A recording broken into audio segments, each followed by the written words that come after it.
I would love to see her come back. I have been, talking to certain people, and I have been told that she will be coming back.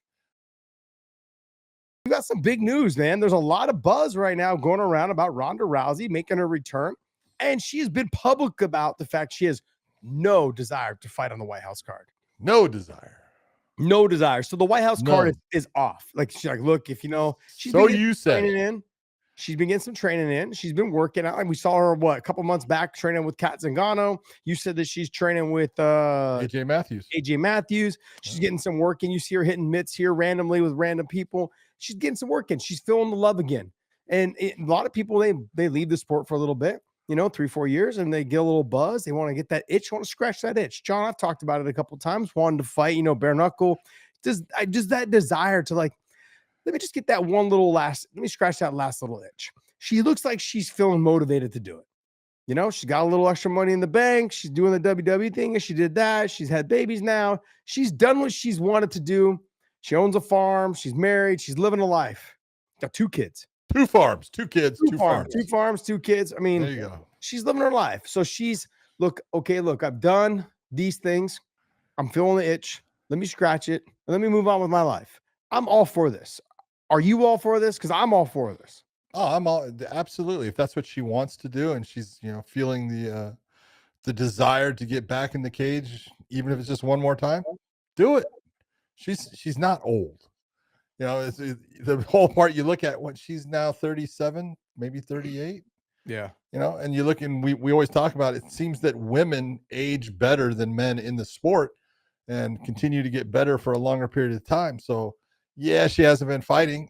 If people are expecting her to be the exact same person, when she comes back, maybe not. Who knows? But would I watch? Absolutely.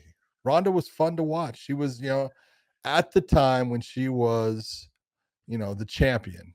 Look at the run she had. People can sit there and try to talk all the talk they want about, oh, well, she got beat against Holly and then came back and she got whooped against Amanda. Okay. She lost. You're right. Okay. Everyone does. Yeah. It's just, and so she had a remarkable run, but the amount of pressure that was on her is hard for people to understand.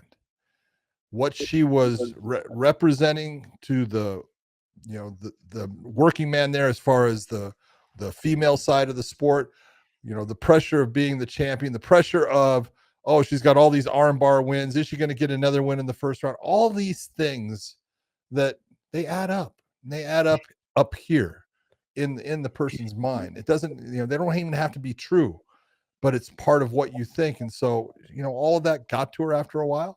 I would love to see her come back. I have been, talking to certain people, and I have been told that she will be coming back. I have been told who her opponent will be. I can't say, but I know that's not going to happen in 2025. It will happen sometime in 2026. She has said she doesn't want to be on the White House card. Great. Yeah. She doesn't have to be, but she's also, from what I'm understanding, I'm not too sure that she's still under contract with UFC. So if she does fight somebody, it could be one of those almost Conor McGregor like wannabes as far as wishes promoting their own fight. It's very possible. I'm not saying that she will not end up fighting for the UFC, with this fight, but it's very possible it could be outside of the UFC. So we're going to find out. Interesting. Yeah, I haven't heard any buzz so much about who she'd be fighting. Now, obviously, we can name off a bunch of names of people that she has fought before in the past, and we've seen the Miesha Tate fight so many times. I think that thing's ran its course. Yeah, I don't think so. Miesha being a little bit has been active, but even still not that active. You could possibly say, hey, I can run the Holly Holm thing back, but Holly Holm has also been released. Holly's boxing now. She's boxing. She's kind of moved on, I think, with her life in the MMA world. She's like, look, I've done my thing. Amanda Nunes, and I could see maybe a Kayla Harrison thing only based on the fact that they're both judokas. You could see a good judoka match, and it could be, boxing / but one's been extremely active in the last and the other one has not, and having babies and running farms and being, being mama bear. That's so right. All of that stuff, I'm not really I'm not ready to throw her into a championship fight either. Her first fight back, which No. is not fair. You would never do that to I her. would think that would be a horrible decision to make. Absolutely, John. Look, I'm just spitballing. That's what Yeah. we're doing here. We're gonna have some fun with this, John. If you were to say, like, who would you want her to come back fighting? I mean, it's so hard to say as far as when you're taking a look at some of the people that are out there right now, but they've been active, and I don't want to put her against somebody that's active. That wouldn't make sense. And so you look and you go, well, I mean, yeah, you could sit there and say, well, just put her against one of the people that's in the UFC, and that way you'll have her being able to fight. But that's not all of those people. I just look at it that would be a bad idea. That would not be good. So I would look towards someone that is a retired fighter, someone that is possibly having that same itch. I'm not going to sit here and name people. I don't know, but I would say bring her back against somebody that has the same time or close to the same time away from the sport, and let them get back into it. And as she is, and they can build together to, try to put on a great performance against each other. Yeah, there's options out there. I mean, look, I think, you take a look at Holly Holm, you think to yourself, she probably might want to run that back. If I were, I don't think Holly would fucking say no. Yeah, I don't think Holly would say no at all. And that's a fight that I could potentially see. There's a couple people out there that I'm trying to think. Like, you think that far back, right? Like, I'm thinking old school, like Julie Kedzie. Like, I'm thinking Julie hasn't fought for a long time. You don't understand though. Like, you got to think back that far. Marloes Conan. Yeah. And I know Marloes, she's had kids now, and she's but that's another fight to possibly happen. I mean, look, I could even go as far back as like a Gina Carano or they almost put the Gina Carano fight together long ago. Yeah, true. So it's but it would be there's fights to be had. I mean, like I'm just thinking in terms of like I agree. You'd have to bring in someone older not so much old, but not old, but somebody removed, somebody who is has fought at a high level, but look, maybe wanting to scratch the itch again, that kind of thing. Yeah. Give me some other names. In the old school female market, who was it? Oh my God. Marloes to me has always been one of my all-time. Marloes is absolutely one of the top dogs in that. I think you've named off. Julie Kedzie would be one that I would look at. There was also who is the Roxanne Modafferi. Oh yeah, but she's a little bit she's now I want to say 2 years away. Yeah, but see that's okay. That's reasonable. Yeah, it's reasonable. And it's not like she's gonna outstrike her. No. So it's gonna end up being a grappling match. Yeah, but it's a good grappling match. With it. Yeah, exactly. I mean, there's fights to be had there. Like, look, I think just having her back, period, just to scratch the itch. Oh yeah. Now you talked about her maybe not going back to the UFC if her contract's still there or not there. Obviously that. I mean, she could.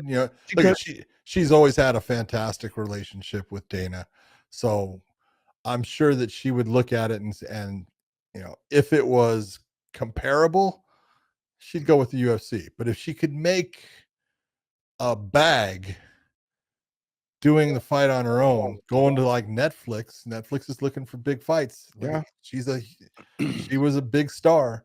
So I mean, if she is not still under contract with them, and that would only be based upon the whole WWE thing, but it could be TKO still has her under contract with that. So I don't know. John, I'm gonna look, if she's not under contract with the UFC, I'm gonna call it here first. Because she was with the WWE, because she probably has some sort of relationship with Logan and Jake Paul, I would say that she would probably fight on one of Jake Paul's cards. MVP promotions. Jake Paul would promote her against whoever. If they look, I can honestly believe that Ronda could probably pull in and do her own promotion if she wanted to do it. She could probably call, especially if she was matched up against someone like a Holly Holm. She could match up and probably be like, hey, I've got Holly Holm, or I've got Gina Carano, or I've got Marloes Conan. I've got a top level female who's been removed. And then we stack the card with other fighters. Sure. We could probably sell this to Netflix or Amazon Prime. We could find a way to sell it to them. And we pitch it with, another top boxing match or another MMA event. I bet you could do it. That actually gives the UFC and Turki Al Sheikh and someone just to step in and be like, hey, you know what? I'll give you guys a certain amount of money, but you got to let me do the promotion on it. So either they can do it on their own and go through the hassle of having to deal with all that, or they can run to someone who's willing to just pay them a flat fee and go ahead and throw it up on there as well as a fight. Go ahead. Options are good. Shit, she has the options. Oh yeah. She's got the options, and good for her. She worked hard for everything that she ever had. So good for her. I'm happy for her. I think, look, I spent a lot of time fighting on cards with her and then being present, obviously, in a lot of her fight cards that were in San Jose and in events for Strikeforce. She was always extremely sweet person. Also, not on top of that, but or on top of that, you could tell she was just a hard worker. She knew that she wanted to be the best. She knew that she was that person that was driven. I mean, towards the end, obviously, it all happens. It happens to everyone you fight long enough. So now, I mean, I said this about Miesha Tate. I said this about a lot of females. Like they go off, they have kids, they come back, they get reinvigorated, and they get better with age. Yeah. That's the way I've always felt about women. That 32, that 35 to 36, 37, 38, that's more or less like I feel like their prime. And they if as long as that mentality of them wanting to be the best, they can do it. Yeah, they can do it. So whereas men, they get tired, I feel, at that age. That 35, 36. Worn down, man. Worn down. They're fucking tired of being abused their whole damn life. Right? We beat ourselves up our whole lives. And we get to 30, 35, 36, 37, 38, and we're just exhausted. Yeah. Whereas, women, I feel like they have that drive, man. They got that push. They've done what they wanted to do, and they get better at that age. So I'm excited for her. I love that we kicked around some opponents for her. I think that'd be huge, man, to have her back. It'd be great. Whether she does in the UFC or not. Even if it's just one time.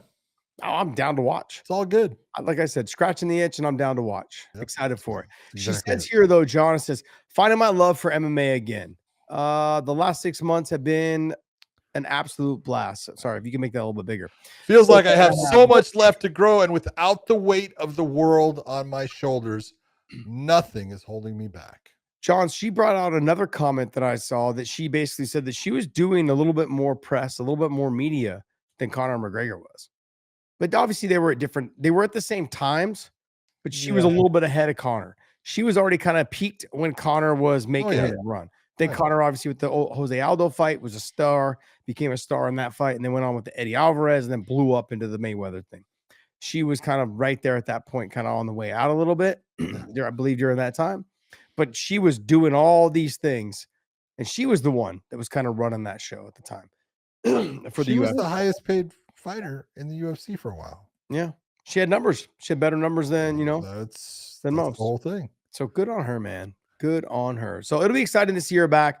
Obviously, without the pressure of, there'll still be pressure. I think she's going to forget about it. She's going to think that there's not, but she gets in there, especially if she does a Netflix thing or she does. If she does it, as it gets closer, there will be pressure. There will definitely be pressure. A lot of demands for her to do media and all this other stuff. So she's going to have to. She wants to build it, especially if she's going to promote it herself or if she puts that in the hands of someone else. But I mean, I wouldn't be surprised if Jake Paul gave her a call. Jake Paul being the guy that made boxing, female boxers, the main event, and they did great numbers. Like he's working towards things like that. And I could see that being a partnership. I could see. Yeah. Element, the best hydration drink in the business. I had citrus earlier today. It's actually fantastic. And now they're making the lemonade salt in the can. Cannot wait. So if you guys use that link down below in the descriptions, they'll send you a bonus package for every single purchase. That's compliments of the Wayne In podcast. So hope you guys enjoy that.